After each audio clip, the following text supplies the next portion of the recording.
This brings us to February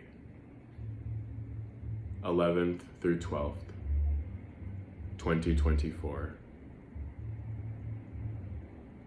And February 13th, February 11th through 13th, 2024, a set of dates that I'll never forget.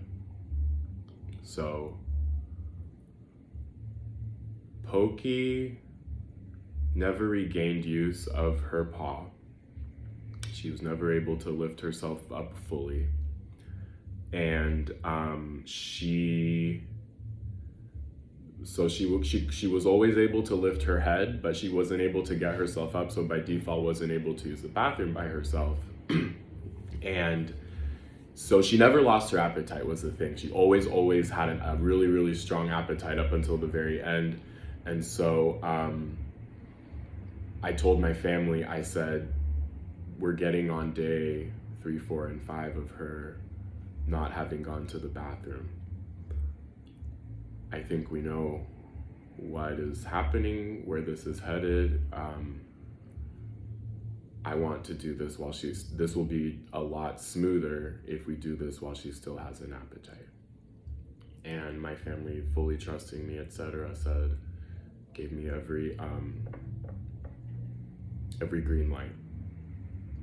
My plan was, my one plea, not really plea, but my ask of my parents was, I wanted it to be done at home, at their house. I was not going to take her into the vet because I wanted her. The most important thing to me was her comfort. And I wanted their permission to bury her in the backyard next to Tiny, my first cat, who I lost when I was 9. And my parents said, that's fine. So I'll never forget the morning of Wednesday, February 14th, Valentine's Day. It was an ugly, shitty morning, and I was so grateful. It had to be, because I didn't want to wake up that morning.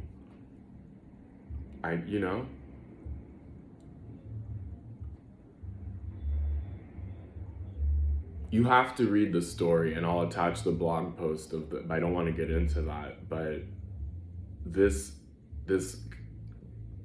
brought us closer to a whole community of people in our neighborhood, like this cat spanning 20 years and this litter of kittens, so I'm not going to get into all that, but again, it was a shitty morning, and I stopped at the store to pick up some clay so I could get a paw print.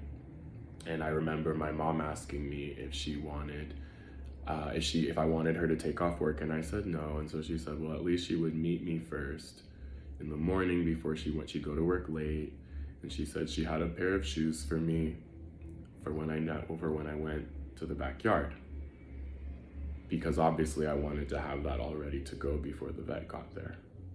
So I remember meeting her, and it was sprinkling, and we hugged and embraced and started crying in the front yard, or in the front driveway. We went into the house, and my mom wanted some pictures in the kitchen. And I just remember, her makeup was smeared, and I got these pictures of her. And then I laid on the floor with Pokey for an hour or two. She's purring and purring and purring, and I have all these treats that I'm giving her because she had such a strong appetite up until the very end. And in between laying with her at like little intervals, I'm going downstairs to go prepare, because I have to be honest with you, I do not know how I found the strength to do everything that I did that day.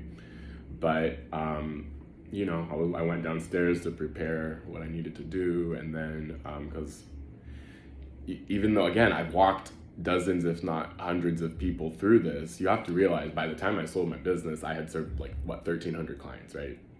Not to mention all the dozens of guests and clients I worked with. all the vet offices I've worked at. So even though, despite all that, as far as my life and my pets, this is only the second time this has happened. Despite all of the pets that I've owned in my life, right? And so, yeah. So the vet gives me the heads up that he's, you know, coming on his way. And, I mean, he shows up and Pokey fought the medication so hard. And she wouldn't stop purring.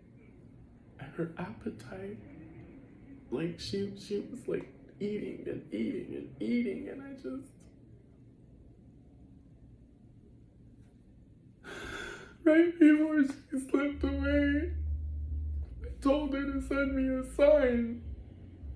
And I'll tell you about the first one of the 3 signs that she sent me in the next video.